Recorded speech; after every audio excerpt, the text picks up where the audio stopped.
Hello, everyone, and welcome. My name is Caitlin Edwards, and I am the Community Events Manager here at Linux Professional Institute. Thank you for joining us today at our first DevOps Tools Engineer Preparation webinar. A little background on Linux Professional Institute. We are a global certification standard and career support organization for open source professionals. With more than 165,000 certification holders, it's the world's first and largest vendor-neutral Linux and open source certification body.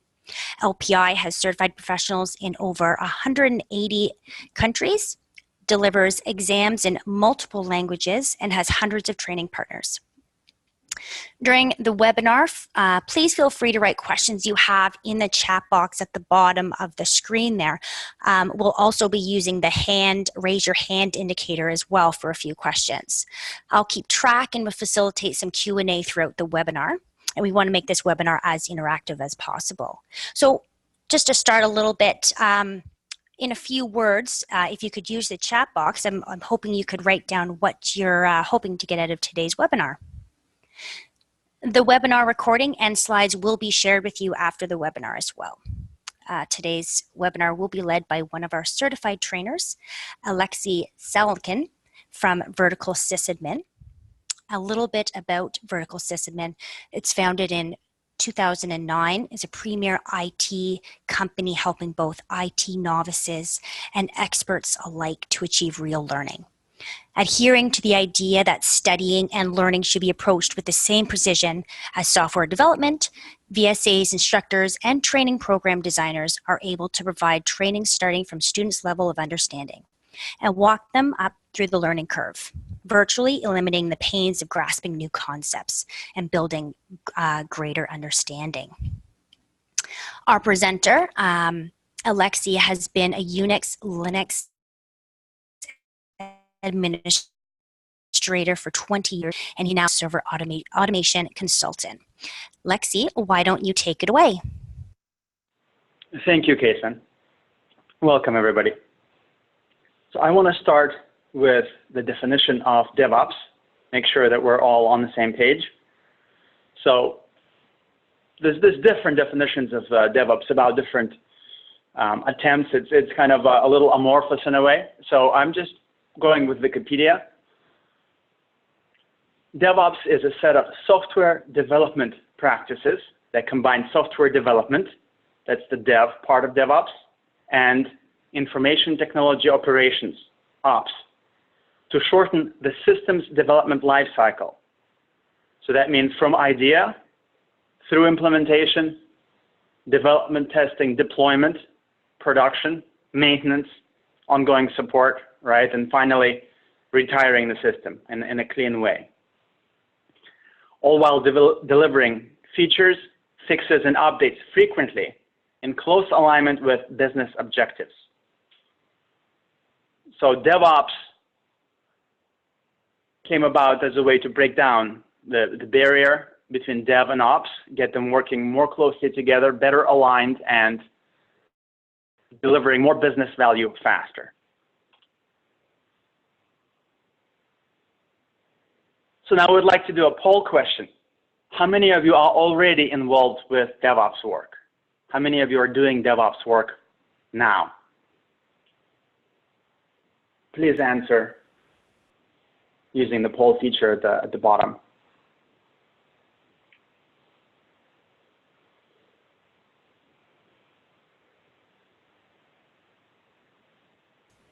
Looks like we have 3 to 5 people here.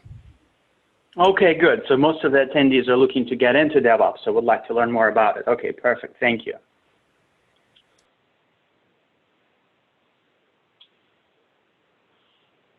All right, so first I'll just quickly go through these first few points about LPI and the exam program. And then we'll spend the bulk of our time on the last bullet point, which is the DevOps exam objectives and how to prepare for the exam. But I don't want to go too fast because I want to make sure you know what you're getting into, you know what to expect when it comes to the exam so you're successful. So if anyone has any questions, I encourage, please put them in chat, and Caitlin will stop me and will answer your questions.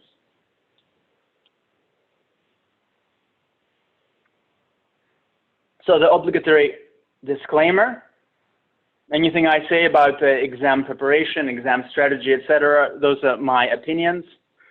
I did, as Caitlin mentioned, I am certified, so I took the exam myself, so I'm well familiar with it. The important thing is the exam tests your knowledge, so it doesn't matter how you got the knowledge. There's different ways to prepare. You can study a book, you can listen to video, you can attend a training. Somebody can show you. It doesn't matter how you learned it. LPI just tests how, whether you know or not. So there's no training that LPI sells and benefits from that. So use your own judgment. I do, however, hope to give you some useful resources.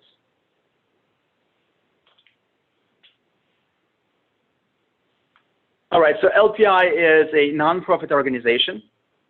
It's based in Canada, but it's active worldwide. There's regional partners worldwide, and it's independent. It's vendor neutral. So, for example, the LPI system administration exams have questions involving Red Hat flavors of Linux and also the Debian or Ubuntu-based versions of Linux. And the mission of LPI is to promote the use of open source by elevating the people who work with it. So it was founded when, in the 90s.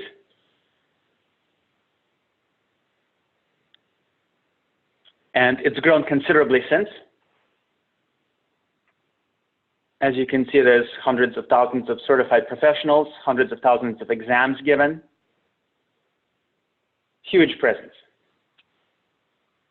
And huge impact as well. All right, so an LPI certification affirms that a certain minimum level of competence. It affirms that you're engaged in continuing education, because these certifications, they have a certain time after which they're no longer active. So if you maintain your certification, it demonstrates your commitment to ongoing education. And it's a well-known and well-respected credential. So it's well recognized. Many ways to prepare for it. I'm going a little faster because I want to have time for the technical content.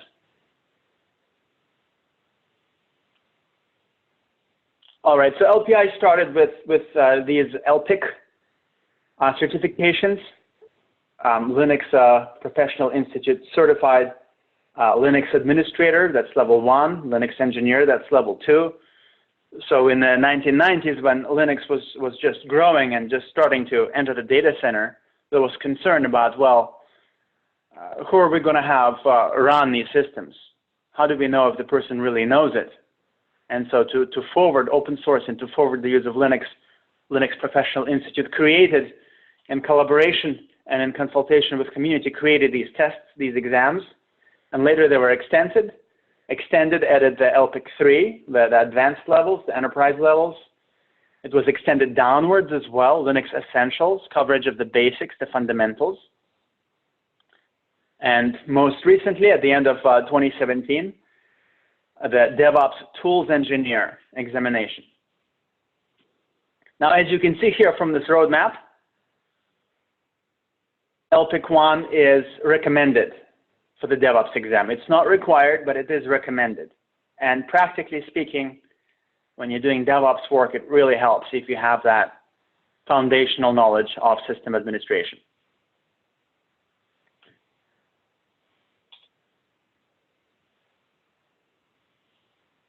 Linux Essentials is entry level. It's good maybe for young people or people changing fields, right? If you're already working in IT, most likely you don't need this, and this is not required.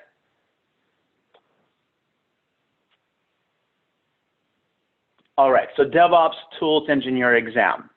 Just the tools and tech. Well, there is a bit of a philosophy aspect to DevOps. There's organizational aspects to it, right? There's this philosophy of reducing waste that comes from Lean. That's a very important part of DevOps. That is not covered in the exam, right? What's covered in the exam is the tooling, the automation, right? The things that help us measure and know how well we're doing. And the exam number is 701. That's important when you're registering. Make sure you register for the right exam, since there's multiple exams.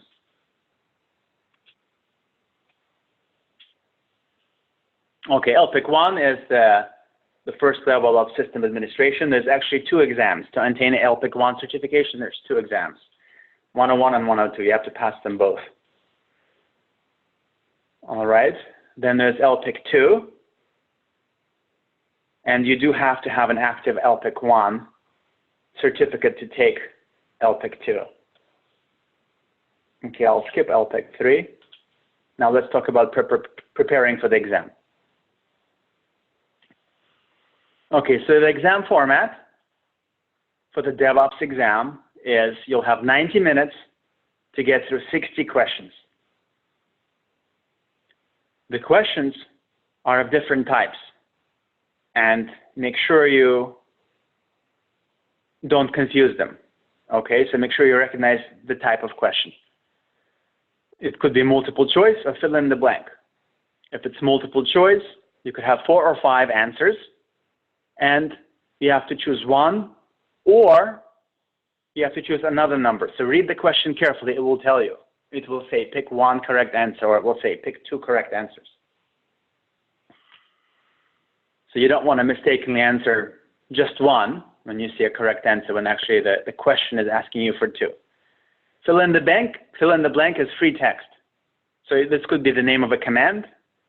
It could be the name of a parameter. Could be a configuration option. Could be a path, a file name, etc. So read the question carefully. It will tell you what it's asking for. Only 1 correct response is required. All right, now, why do you think LPI does that? Why do you think it mixes the multiple choice questions with fill in the blank?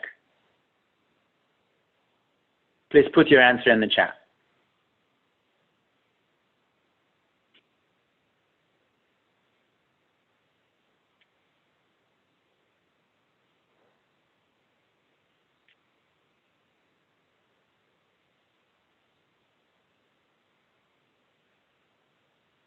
Alexei, can you please repeat the question? Yes, the question was, why do you suppose when LPI develops the exam, why do they give these different types of questions? In other words, why not just make it all multiple choice? That would certainly be easier to grade.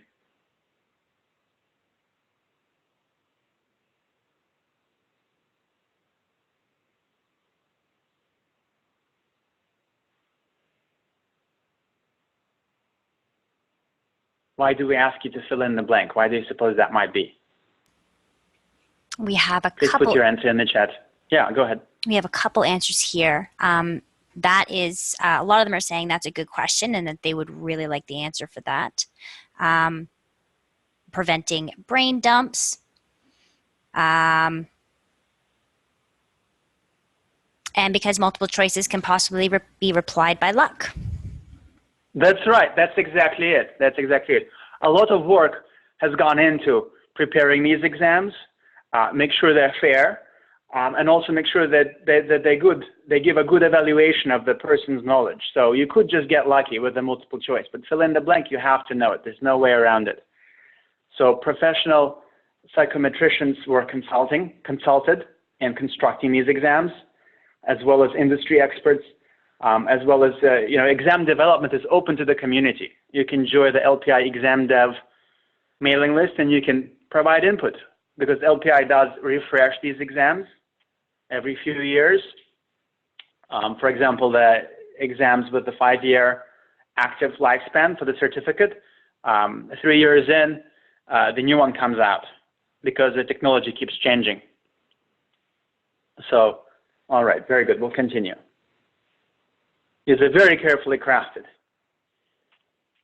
All right, so what it comes down to in the end is it's pass or fail, right? You do get a score. Scores range from 200 to 800. So you have to get above 500 in order to pass. You're not penalized for answering wrong. You get a certain amount of points for answering correctly, and how many points varies. And also the different areas are weighed, so some of them will have more questions than others. So each item has its own difficulty, and the number of points varies based on that. So what does this mean? First of all, it means you don't have to know everything. Don't be daunted, because there's a lot to learn. But you do have to know a fair amount. The idea being, once you have a certain minimum base amount of knowledge, you can pick up the rest as you go. You can already be productive and professionally productive in the area.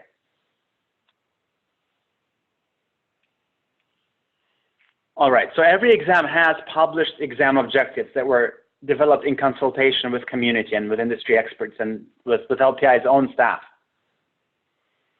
The objectives will give examples of commands, files, and terms.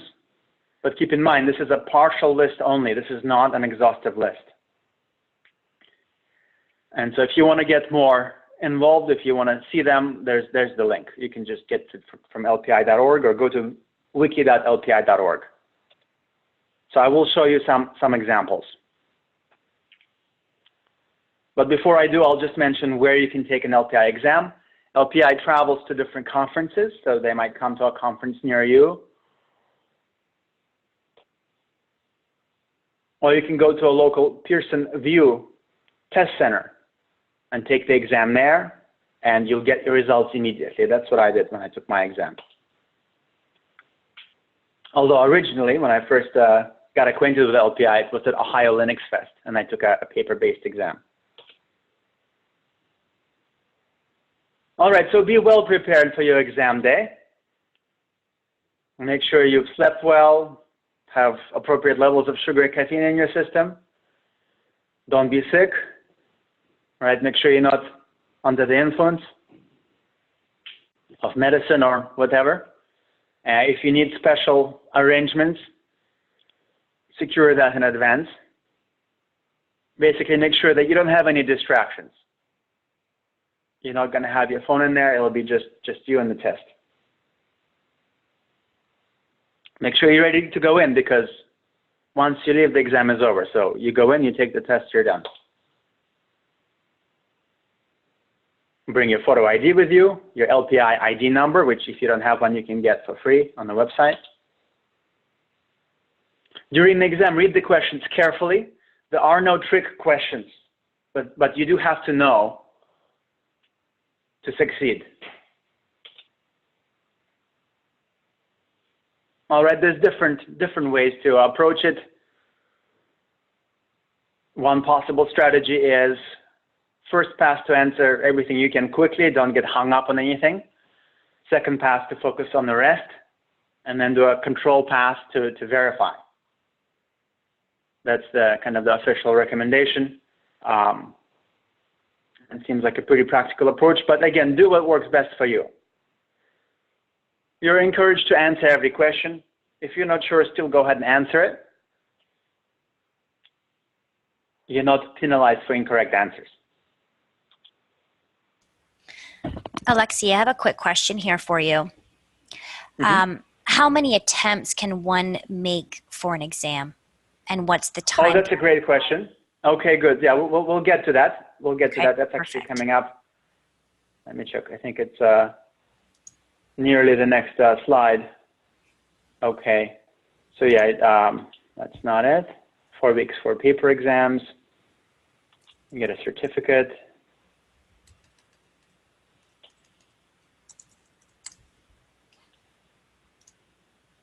Let me just, nope. Let me just get to that slide. There we go. Okay, so if you didn't pass, first of all, you will get a score. It's not, you'll get for each knowledge area that's covered in the exam objectives, you'll get an overall score for that knowledge area. So that tells you what you need to study up on. You can try again after 1 week. So there's a bit of a cooling off period. It gives you time to brush up on your weak areas. If you fail again, then there's another cooling off period, which is 90 days. So you have more time to study, more time to practice, then you're welcome to try again. All right. Now let me just talk a little bit about the active aspect of the cert. So after 5 years, your certification becomes inactive. So you're still certified, but the cert is no longer active, which means you can no longer use it as a base for higher certification. Right now, there is no higher certification for the DevOps path, so that's not an issue. That's more an issue for LPIC 1 and LPIC 2. But in any case, LPI recommends recertifying every 2.5 to 3 years to make sure you stay current.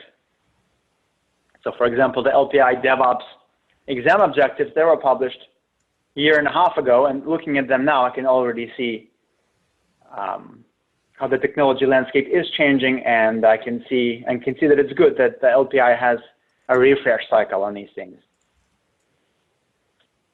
All right, we'll continue. All right, now let's get into the sample questions. Okay, these are sample questions from the DevOps exam guide. Okay, so this is a multiple choice question with one correct answer. And I'll just let you read that.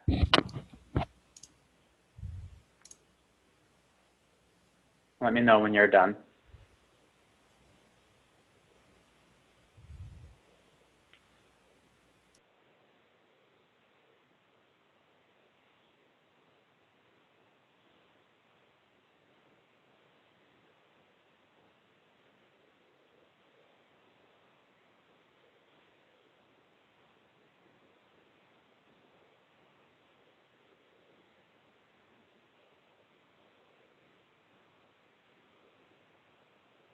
Let me know in the chat when you're done.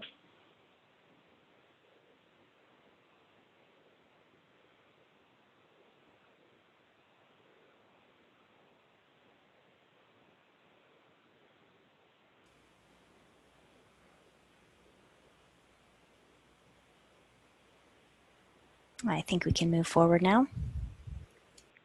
Okay, good. All right, here's a multiple choice question with multiple correct answers. Which of the following Git subcommands can be used to put a new file existing in a Git repository under version control? Choose 2 correct answers. So there's more than one way to do that. So pick out the 2 answers that are correct.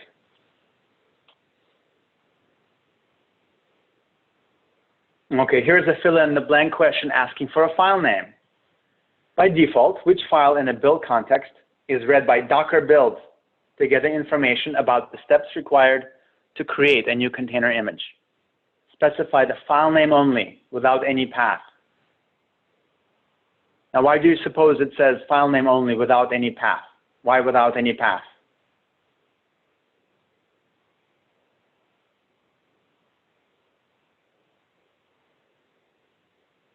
Put your answer in chat. Why don't we ask for a path?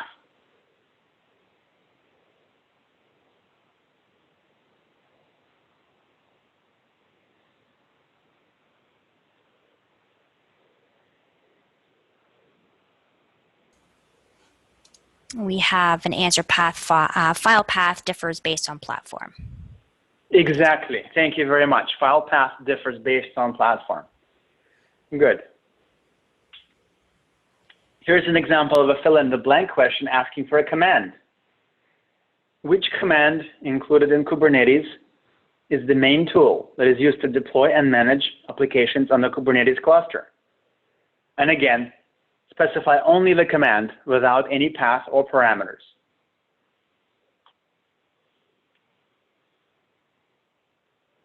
All right, so answers to the above sample questions are on page 8 of the LPI DevOps exam guide, which is linked to from lpi.org/DevOps. By the way, that's DevOps Central as far as LPI DevOps examination is concerned. Tons of information, links, etc. on that site. This is great, Alexei, because we've had a number of questions, and I knew we were going to come to this, but we have had a number of questions that people really enjoy learning from books. So any recommendations throughout the webinar would be greatly appreciated. Okay, good. So books, yeah, certainly. The DevOps handbook is the DevOps text today that covers the tools and philosophy, really the whole kind of culture of DevOps, the business impact. That's a very good one. As far as the actual books on tools, there's a number of them out there, and I think as we go into the knowledge areas, you'll see what the different technologies are. But I'll mention another one, which is for Git.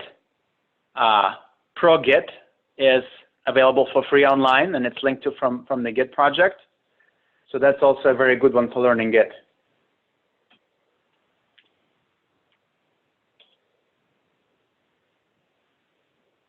All right, so now I'm going to go into what's actually on the exam objectives. So first, high level, software engineering. That includes modern software development, standard components, and platforms for software. Now, what does that mean? Can anyone give an example of a standard component or platform for software?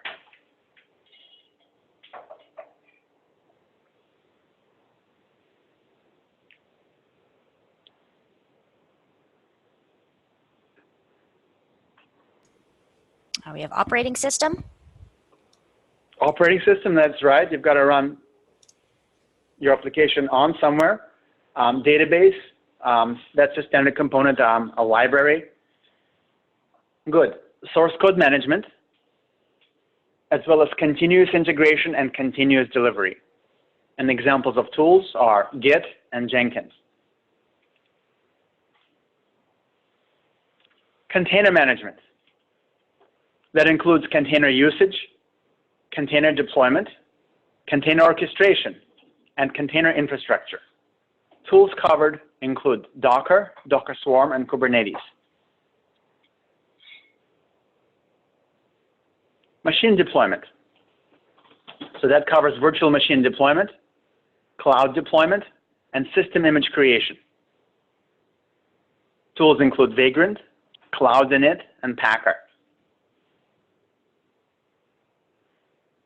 And I find this initial overview helpful. If you're just getting started, you want to make sure you understand all the terms, right? If there's something you're not familiar with, you can look it up. There's tons of resources online, and I will give you some additional resources as well as we continue through the presentation. Configuration management. Ansible plays a very big part there. Other configuration management tools as well, such as Chef and Puppet. Service operations. Operations, monitoring, log management, and analysis. Examples of tools include Prometheus, Logstash, and ElkStack.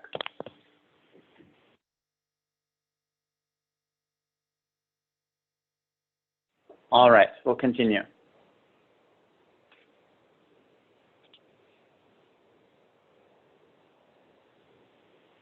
All right, so the very best study guide for the DevOps exam is a 14-post blog series by Fabian Thorns called DevOps Tools Introduction. And if you go to lpi.org/DevOps, you'll see a big link, big fat link to DevOps Tools Introduction. And he has links to resources, to excellent high quality resources. So that's what I would recommend. That's what I used as my roadmap. And I took the exam as soon as it came out, pretty soon after it came out. So Fabian was still writing the series at the time. I think he was on his 9th post or 10th post. And so I didn't even have the benefit of having the full study guide. But I did use the blog post series quite heavily. And I didn't get like the top score, but there's a joke. What do you call the guy who graduates last, with the lowest score? from medical school? And the answer is doctor. So again, it's pass or fail. I knew enough to pass, and I know enough to get my job done, and I'm always learning more.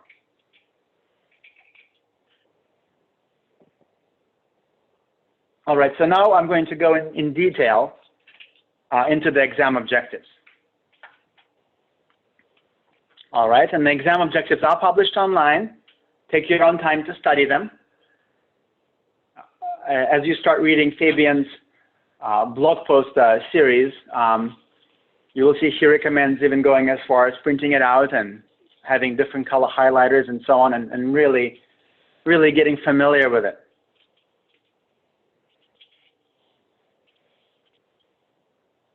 Any questions on anything I've covered so far?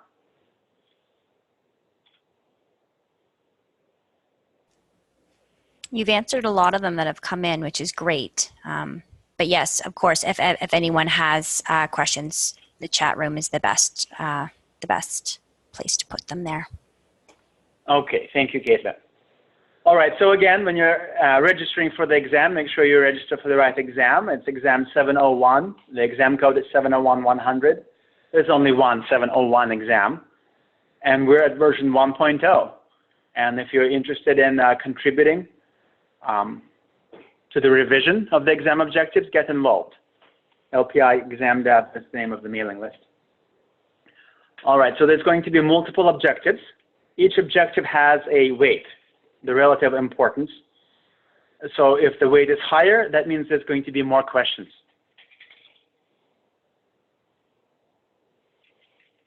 So on the right are the main topic areas. I already went through them: software engineering, container management, machine deployment, that's VM deployment, right? So you have containers and you have VMs.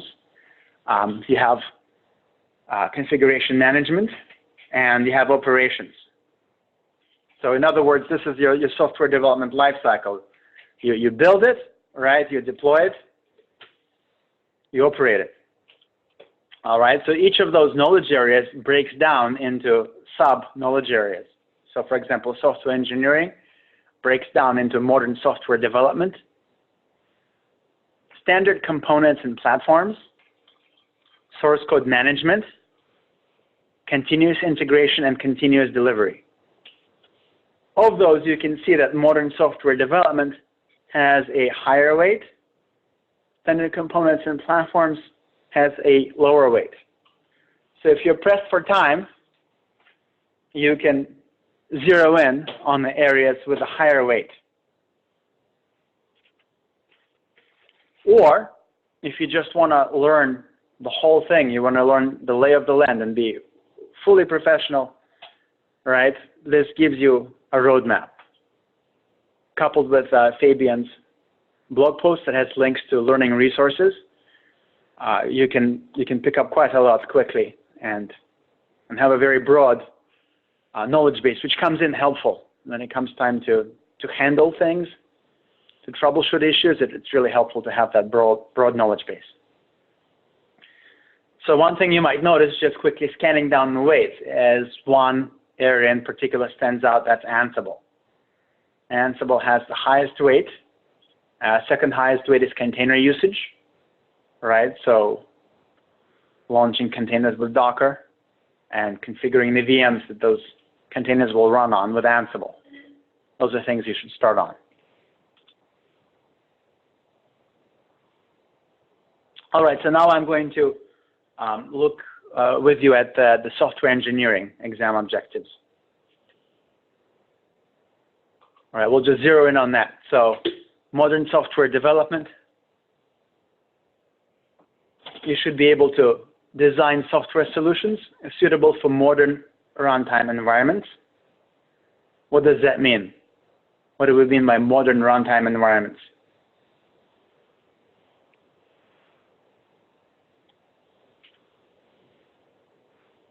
Please put your answer in chat.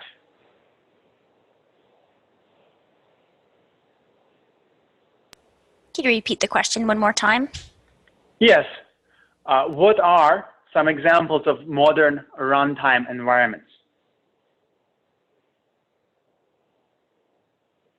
A runtime environment is where your application is running. So what is that likely to be today?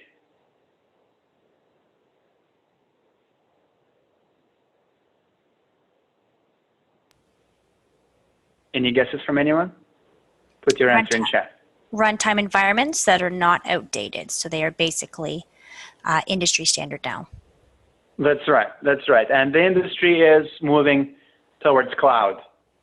So cloud-based, cloud-native, as opposed to your own on-premises data center, your own data closet, depending how big your organization is, right? So now it's all about abstracting the hardware, serverless, and all of that. All right. So this means services.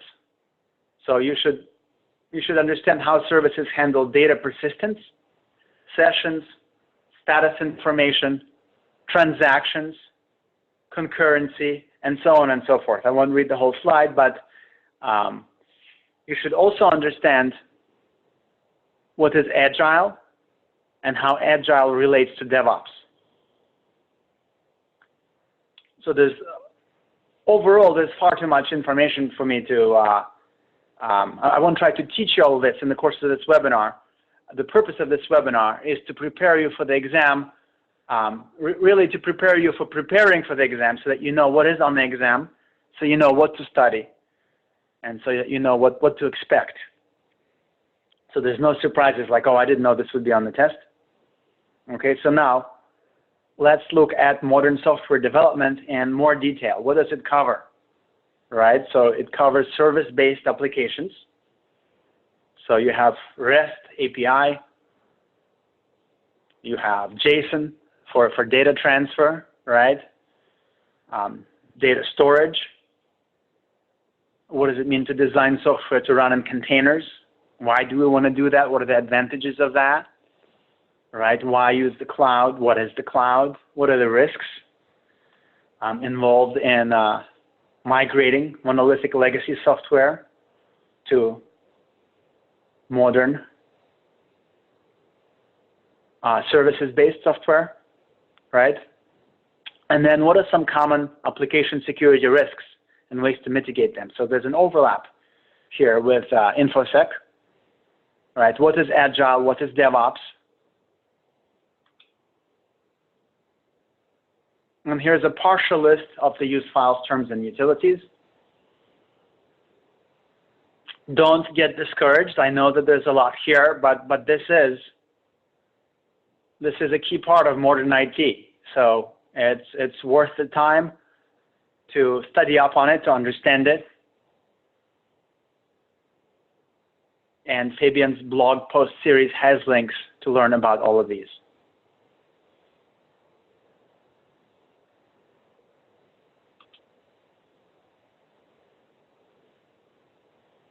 All right, so now we're still in modern software development. We're just on to the next subtopic, which is standard components and platforms for software. All right, so you should understand services offered by common cloud platforms. All right, so like AWS EC2, Elastic Compute Cloud. All right, storage. And you should be able to include these services in your application architecture and deployment tool chains, and you should be able to configure them, right? You should be able to configure the virtual network segments in your cloud infrastructure. And OpenStack service components are used as a reference implementation. I will have some examples of that shortly. So the key knowledge areas here are object storage, databases, both SQL and NoSQL, messaging, so message brokers, message queues, big data services, application runtimes, platform as a service, and CDN, content delivery networks. So here's some examples of technologies. OpenStack Swift, which is a cloud object storage service, Trove, which is database as a service, Zakar, which is messaging, Cloud Foundry, that's an open source application platform as a service suite, and OpenShift, which is Red Hat's highly opinionated platform as a service implementation.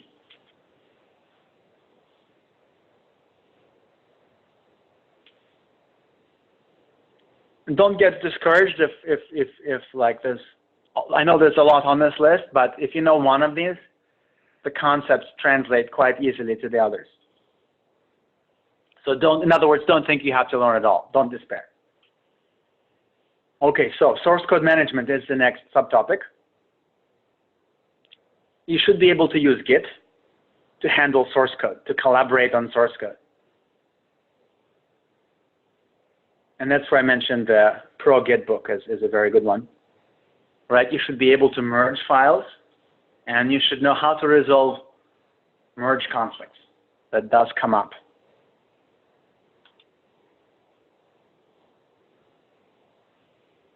All right, now, in addition to being able to handle Git, you should be aware of what came before Git.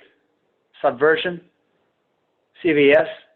You should understand what are the differences between centralized and distributed source code management. You will find a lot of organizations are still using those older technologies. They're still using Subversion, still using CVS, and you can help them out. You can help them, if appropriate, migrate to modern tool like Git, which lets you do things that you can't do with those older tools. Alexei, sorry to interrupt. I have a question here. Great, I love questions. Can you suggest any online platform where we can exercise on OpenStack?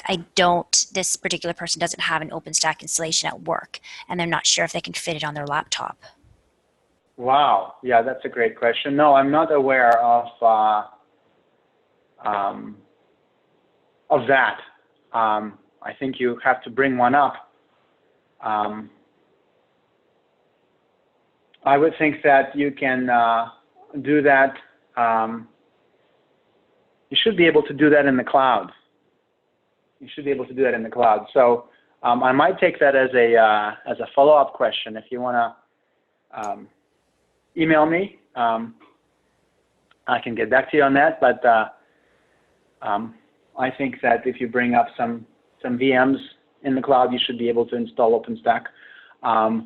If not, I haven't actually done that myself, right? So what I know will work for sure is if you have your own hardware, you have your own lab. So I understand it might not fit on your laptop. Well, you might need to invest in a learning lab. You might want to invest in a server. You can pick up a used server for relatively cheap. You can get a learning platform. So actually, that's the answer I would go with, is invest in setting up a learning lab. I remember when I was learning Linux, I got a laptop, an old laptop, and installed Linux on it, and that was just like, okay, so if I break it, fine, it's my learning environment, so I don't have to be concerned, I don't have to be careful. So that's my recommendation: invest in creating a learning environment. It'll pay off in the long run, you know. DevOps pays more than adjacent professions like system administration. This recently came out of one of the DevOps days, one-day conferences, regional conferences. They did a salary survey, and they found that just by putting DevOps in your title, you're making $20,000 or $30,000 a year, US more.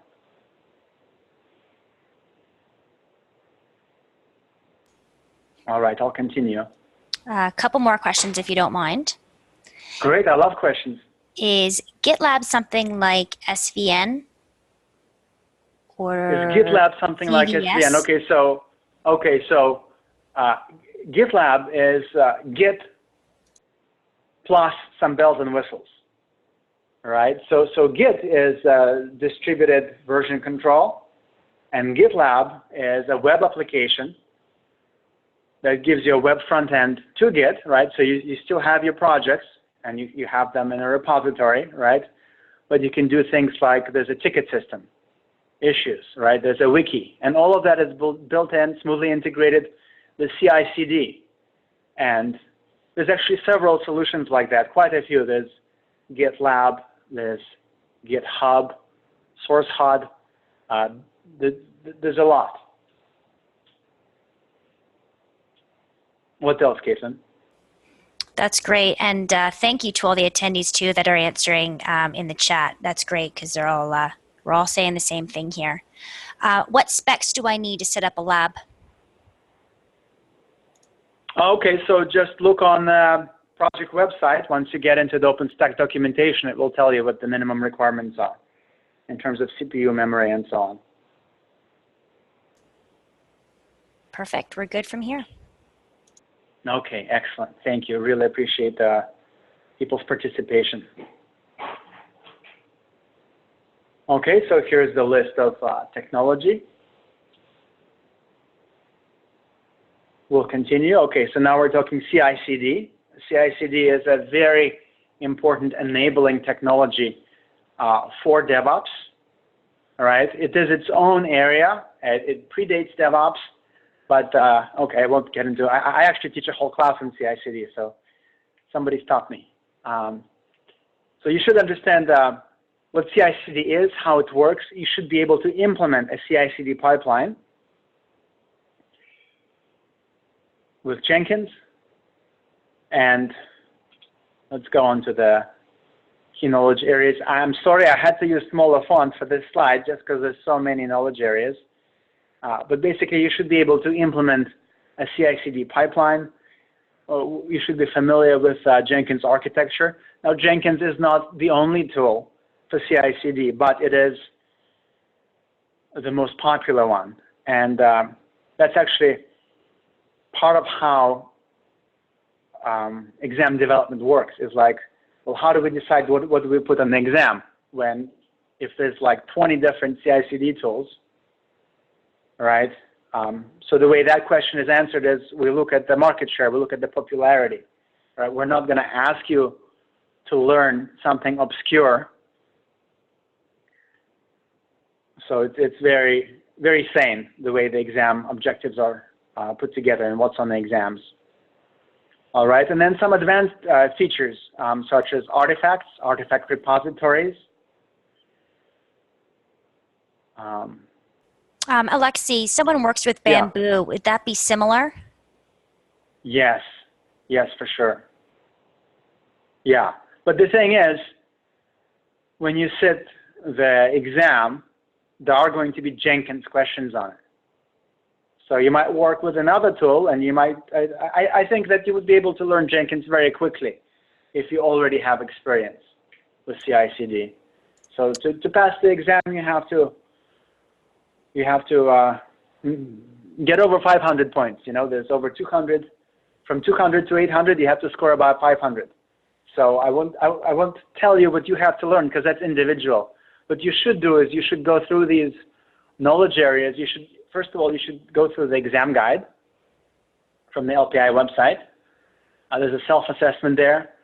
You should print out the exam objectives, right? And so you can mark up and just go through it and find out, what do you already know? What do you need to learn?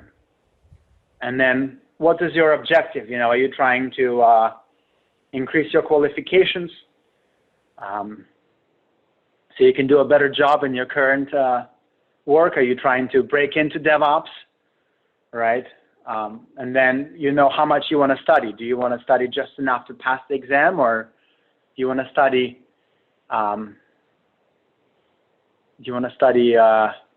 enough to be able to operate in all of these different areas, right? I always study for ability, for application, right? So if you have no use for Jenkins, because your company doesn't use Jenkins, don't study Jenkins.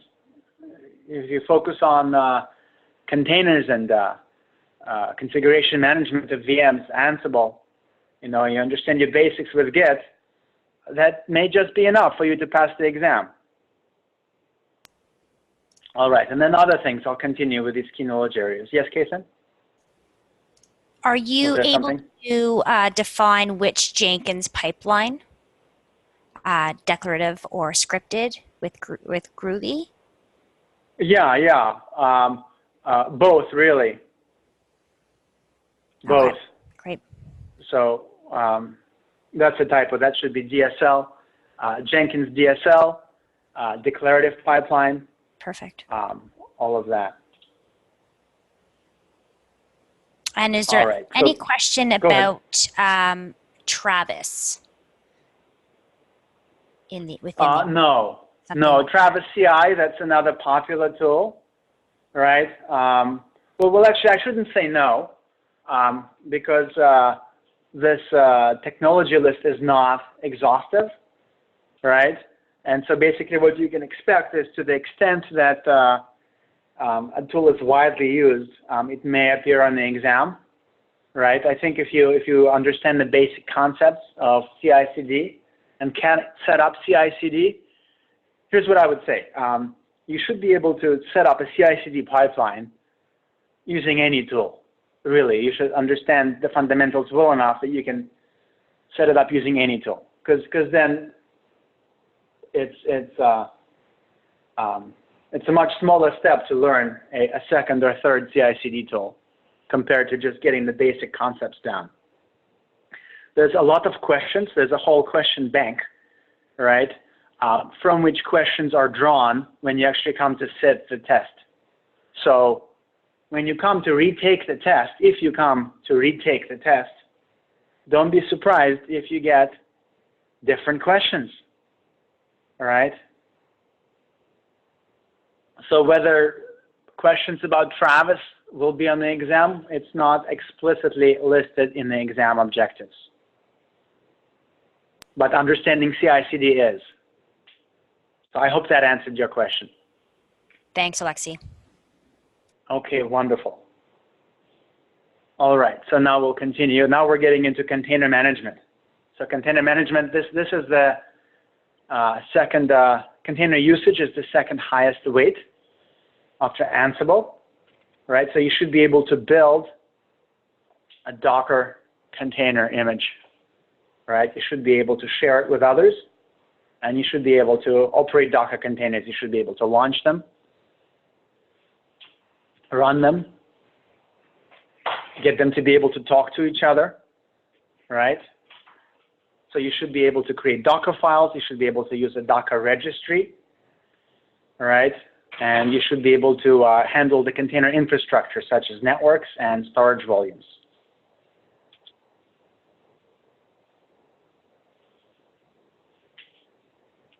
All right, now I've covered all of this.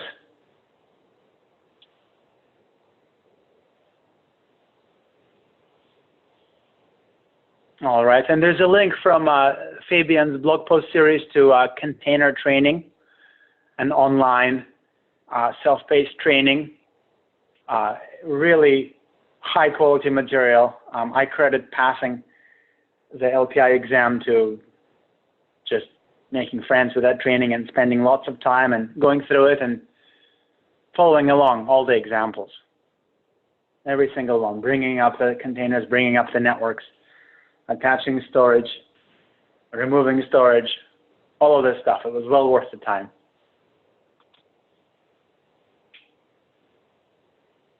All right, so the next subtopic is container deployment and orchestration.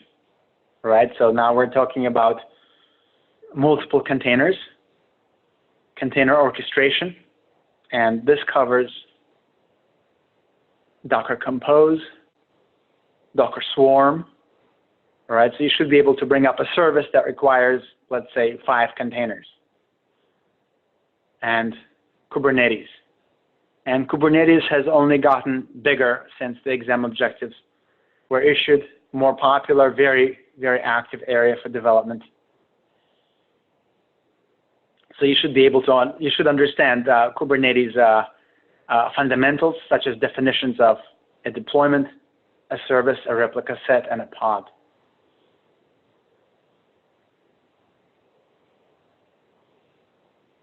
All right, there's your partial list of technologies.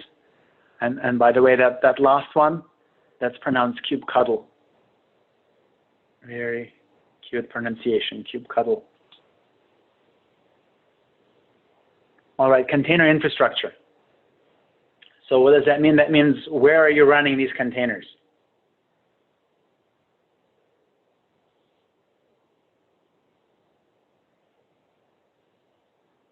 And there's a lot of options today for running containers. Docker is a hugely popular one. So again, time spent learning Docker is time well spent. CoreOS Container Linux, there's some alternatives to Docker, and you should understand the security risks of container virtualization and how to mitigate them.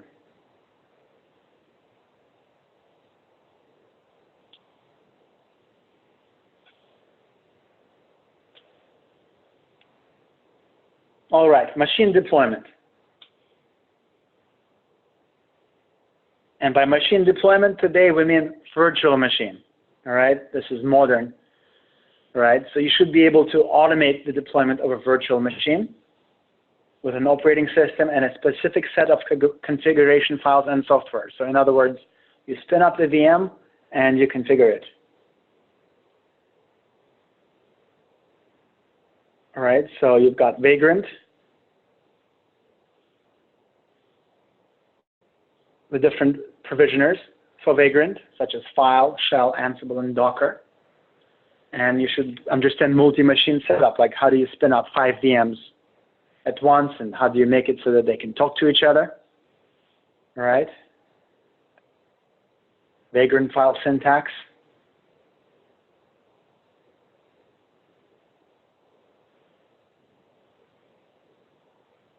And this is something you should definitely get some hands-on experience with. Cloud deployment. How do you bring up instances in the cloud? How do you configure them? And how do you integrate them with configuration management? So this is where Cloud Init comes in to set up the systems upon provisioning. How do you inject user data into your brand new instance? And then there's infrastructure level concerns such as snapshotting, pausing these VMs, cloning these VMs, and imposing resource limits. All right, another subtopic is system image creation. So when you bring up a VM, you're booting a system image, right? So how do you create that system image? You're expected to be able to create system images. The most popular tool for that is Packer.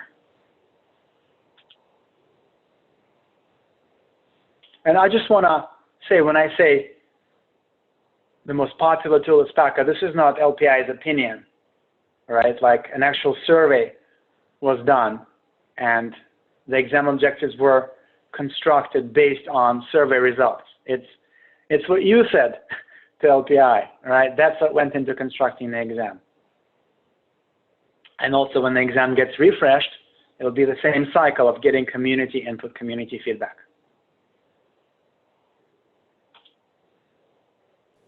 That's what I really like about LPI is they do the legwork necessary to engage with the community online. They do the travel all over the world to go to conferences, to engage with people face to face. And now these webinars, I'm a big fan of LPI. Alexei, a quick question here. Is Terraform also a part of Yes. Okay. Yes, Terraform is important for managing infrastructure today, right? Terraform is doing quite well. It's also growing and getting more adoption. So at the time that the exam objectives were constructed, a year and a half ago, right, it was released. Terraform wasn't big enough. I don't remember that it's explicitly mentioned, but that doesn't mean that you shouldn't learn it, right? I'm just saying that purely from a standpoint of what is on the exam, what do you have to know to pass the exam, Terraform isn't a big ticket item.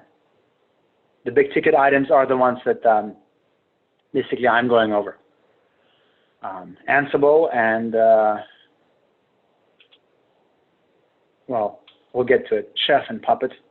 There's other config management tools, right? Like somebody asked me, well, I'm working with Salt, you know. Well, okay, great, but most of the world is using Ansible, right? So sorry, it's wonderful you know Salt, right? And it's great you're using Terraform, right? But it's not a big part of the exam. I think if you know it, great. If you're asking whether you should study Terraform, follow the exam objectives. They outline what you should study. So far, we haven't seen Terraform.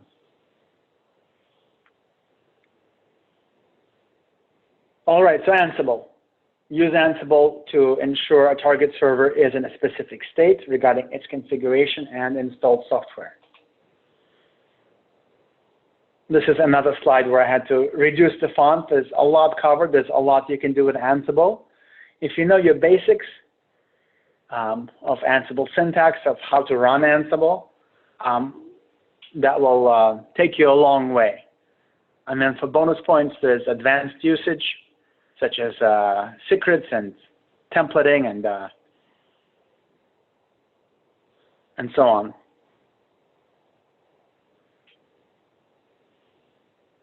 Lots to learn here.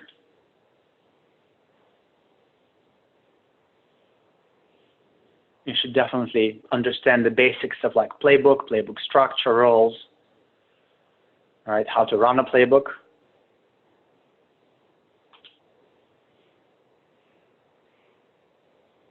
So other configuration management tools.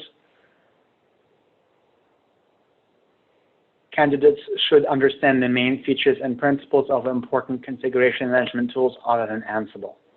Okay, so this is where Puppet and Chef comes in. I wouldn't be surprised. You see, I don't know all the questions. I was not involved in, I wasn't one of the cooks in the kitchen, you know, putting together this exam. What I am is, I'm a practitioner, all right? So I have access to public information. I have access to exam objectives. I'm just revisiting the Terraform question here, right? And so I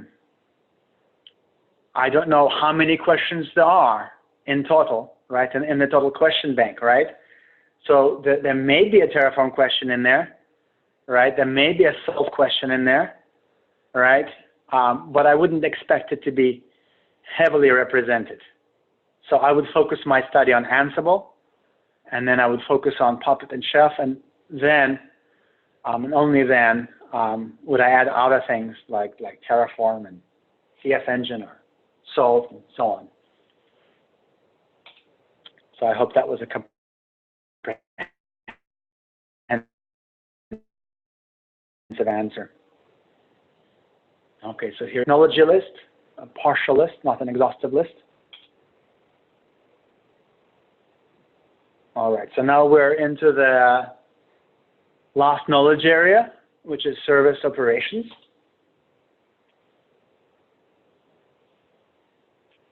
All right, so you should know what's involved in terms of IT infrastructure, the goals we have as operators, things like being able to observe the system, being able to monitor it, being able to troubleshoot, right? How do you measure, right? Security.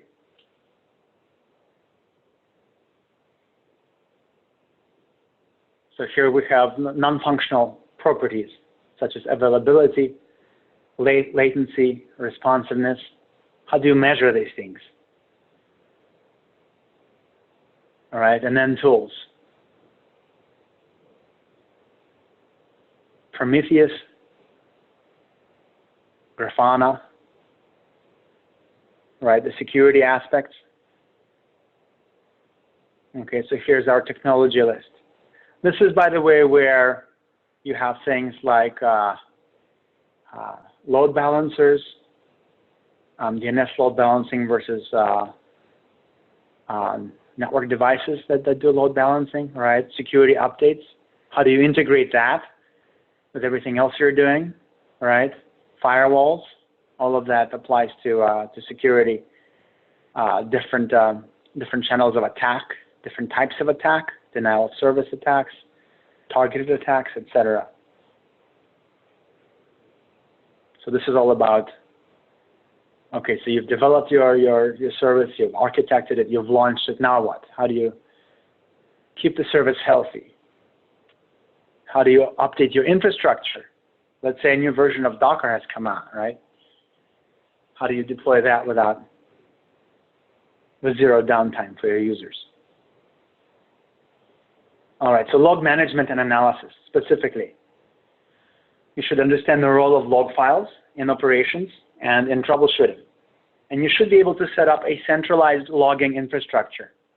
And in this case, we're saying based on Logstash, that's an open source tool, right? And this is the ELK stack. You have Elasticsearch, Logstash, and Kibana. What are the different parts? What do they do? How do they fit together? All right, you should be able to create a centralized logging infrastructure. Just as earlier, I said you should be able to set up a CI/CD pipeline. That's your road to production. Either you're in production, you should have a log infrastructure. So you should understand how application logging works, how system logging works, how the two integrate, right? The life cycle of a log message, how log retention, right? Understand the architecture and functionality of the ELK stack. And you should be able to configure your system to integrate it with this centralized logging system. How do you set up alerting? How do you set up alerting in such a way that you don't shoot yourself in the foot and kill yourself with too many alerts in the off hours? How do you alert on just what's important? How do you not miss things? Like all of these things come into play here. All right, so you need to be able to construct these alerts, construct these filters, what things are important to get into the centralized logging system. Alexei, Mm-hmm. where could someone learn about setting up advanced ELK stacks?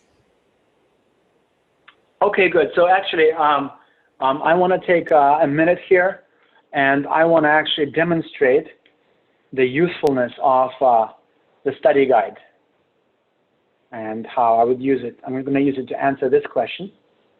So bear with me just a minute. I'll go to that.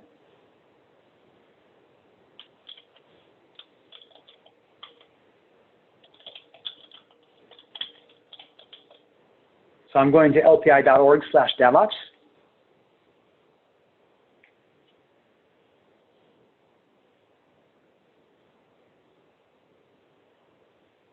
All right.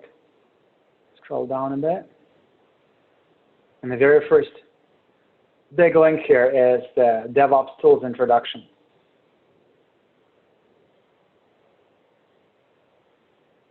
Let me just go full screen here. Okay, so there's the blog. Let me make my font size a bit larger.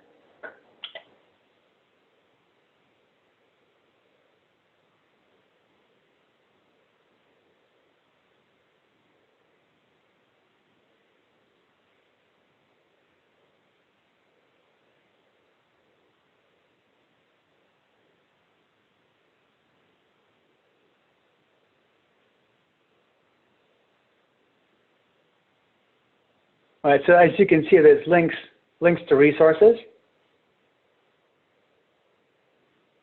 You don't necessarily have to follow every single link, but it does link to key resources.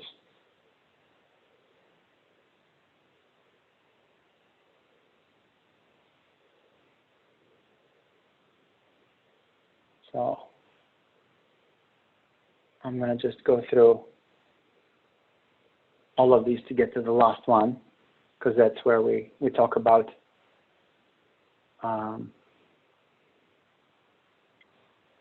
logs. Just bear with me for a minute or two.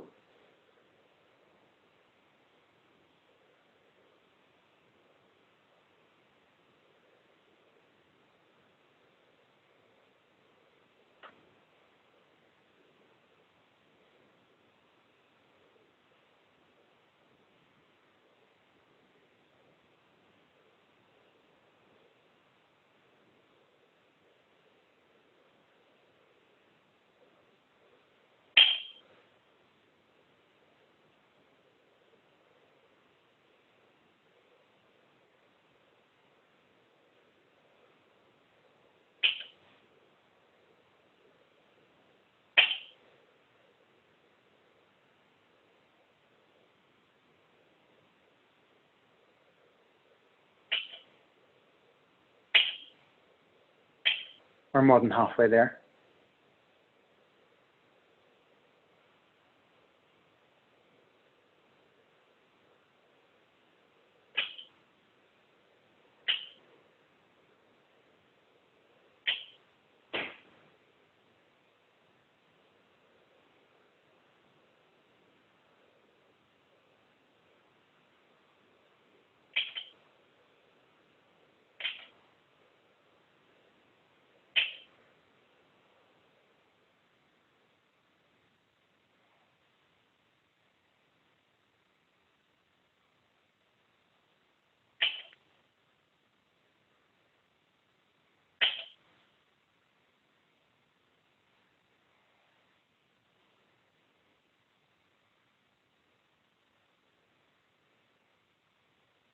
All right, so IT operations and monitoring.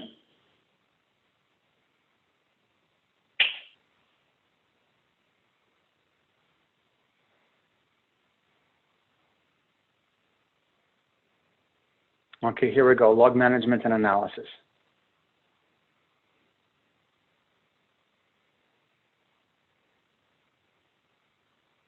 Okay, so what we have here is a link to the Elastic Stack, to the main page,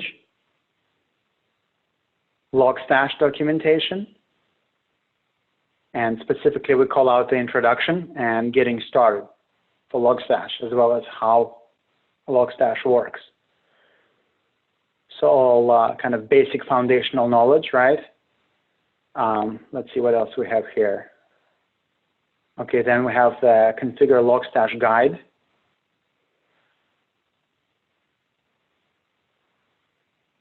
Okay, FileBit, which collects log data and sends it to another process. Okay, getting started guide for FileBit, and then introduction to syslog, the syslog manual. Right, this is for integrating your system into the centralized logging infrastructure. Then you have the input, output, and filter plugins. Right, so this is for data collection and transformation, right, with a special focus on the grok filter and email alerting, all right. Elasticsearch getting started guide, and then more advanced topics like indexes and retiring data. And finally, Kibana, which provides a graphical way to access, aggregate, and explore the logged information, right. So you have a link to the Kibana documentation, dashboards, right? As well as links to best practices for logging at scale. So did that answer your question? Yeah, it did, and I think a lot of people are finding this really useful, so thanks for showing that. Yes, and big thanks to Fabian for compiling these resources.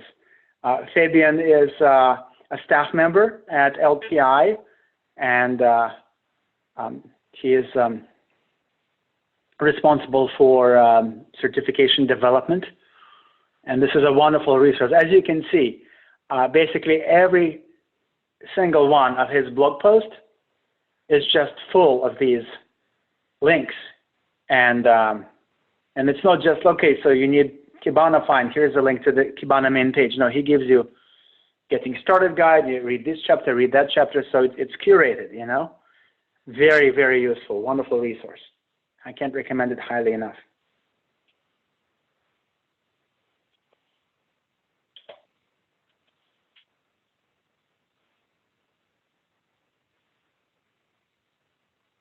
Okay.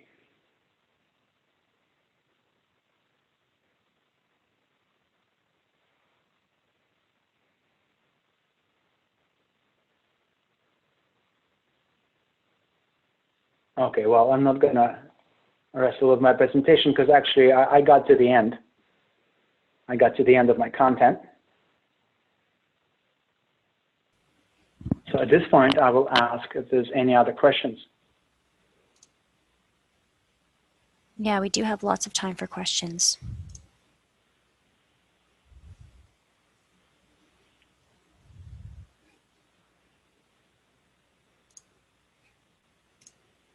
And we will have some an email contact as well if anyone has follow-up questions that they wish to ask.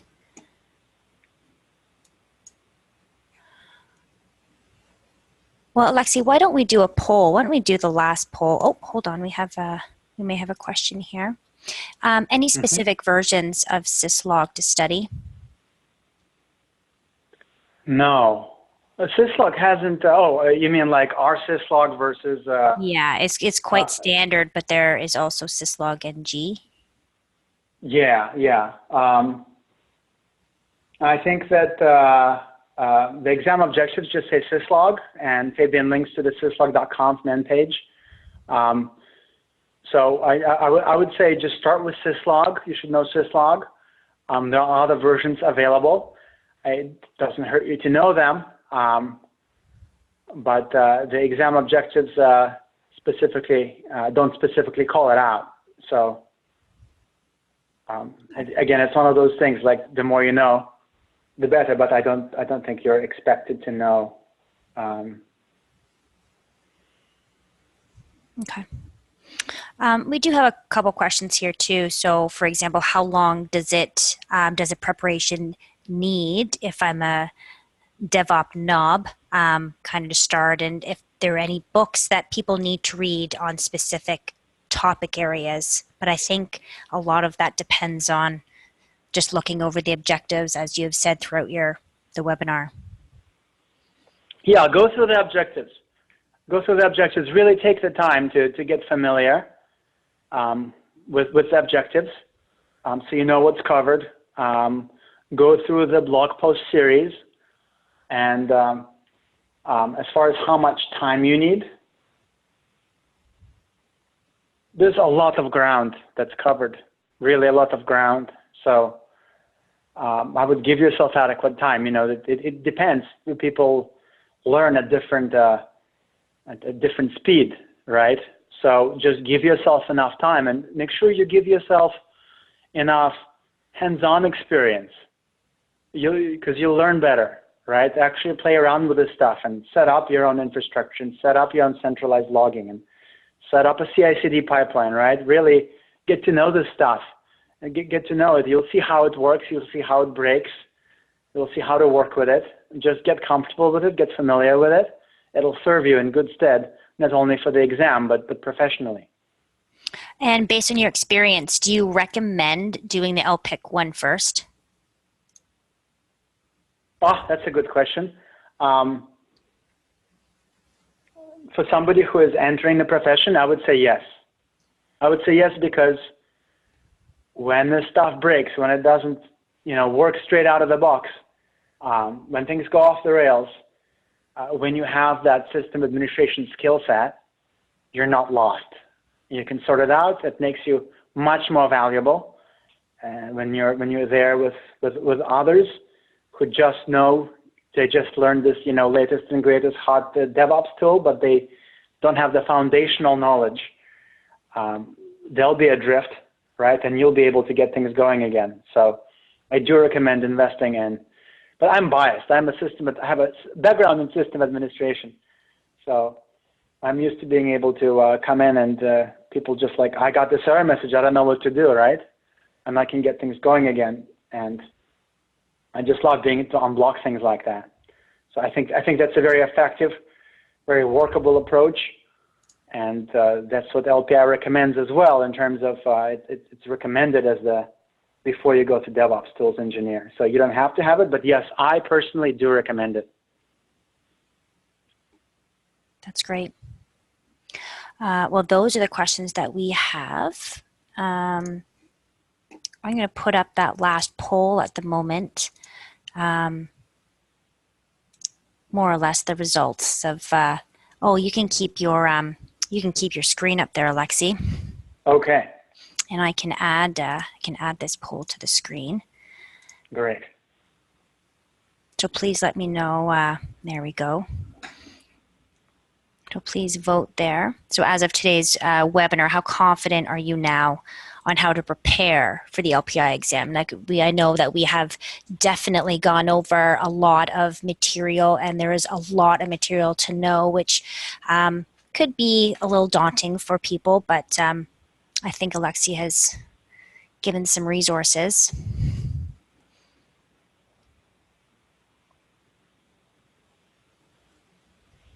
Yes, please answer the poll. I'd love to know. I'd love to know where you stand now. Give a couple and more. Thank you very much for attending. Yeah. Couple more seconds here. So we're going to end polling. I'll share some results here. So a majority of people are fairly confident, which is really good. I think, again, it's just a lot of material that people find a little daunting as well, and just how to get started. Yeah, for sure. For those who are uncertain, for those who are still uncertain, I recommend that you take the time to go over the exam objectives and just circle the ones that you don't even know what it is, right? Identify the ones you need to learn more about, and then look at the Fabian's theories, because he covers all the exam objectives and he gives links to all the resources. So in other words, first identify the gaps in your knowledge, and then you'll get resources to fill those gaps. That's great. Well, thank you so much, Alexi. Thank you for donating your time. This has been a lot of great information. If people have a few more minutes, I would like to invite Sean Denning, the Vice President in Business Administration and Development from Vertical Sysadmin, just to say a few words here. Thank you, Caitlin. I'd like to thank everybody for coming. We've had people here from various places in the world, including Germany, Italy, Southern California, Ethiopia, Canada, so on. It's been a pleasure to provide this information. We're definitely interested in your feedback. In terms of Vertical Sysadmin and our contribution and interest in LPI and in assisting people who want to not only prepare themselves for an exam certification, but to launch successful careers where they feel stable and confident. We are known for our premium training and our ability to, as Caitlin mentioned in the beginning, our ability to walk students from any level of understanding up the learning curve. So if you have any questions after this, specifically regarding this webinar, anything further, or any kind of training needs for you or potentially any of your teams, you're very welcome to reach out to us. Caitlin will be providing contact information and so forth in the follow-up email that she mentioned earlier on. So thank you again, and we look forward to being in touch further and providing additional trainings. Thanks, Sean.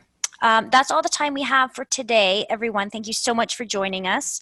As Sean mentioned, I will be sending around a follow-up email just with a very brief evaluation, the presentation slides, and the recording as well. So you can get all of that stuff. And of course, some contact information for Vertical Sysadmin if you do feel that some additional training would be helpful. They're very great.